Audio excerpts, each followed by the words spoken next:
First reading, a reading from the book of Ephesians, chapter 5, verses 21 to 33. Be subject to one another out of reverence for Christ.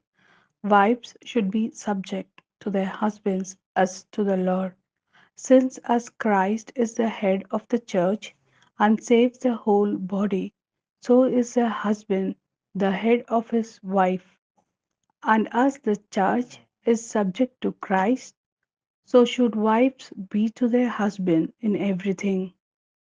Husbands should love their wives just as Christ loved the church and sacrificed himself for her to make her holy by washing her in cleansing water with a form of words, so that when he took the church to himself, she would be glorious, with no speck or wrinkle or anything like that, but holy and faultless. In the same way, husbands must love their wives as they love their own bodies. For a man to love his wife is for him to love himself.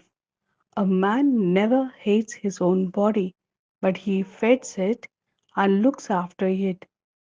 And that is the way Christ treats the church, because we were parts of his body. This is why a man leaves his father and mother and becomes attached to his wife, and the two become one flesh. This mystery has great significance, but I am applying it to the Christ and the church.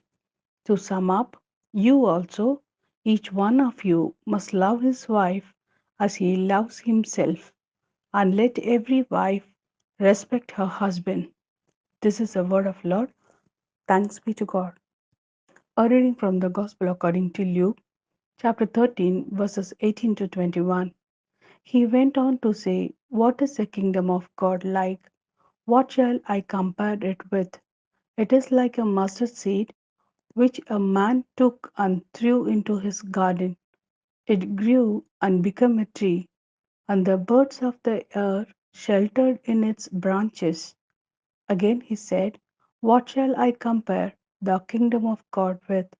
It is like the yeast a woman took and mixed in with 3 measures of flour till it was leavened all through.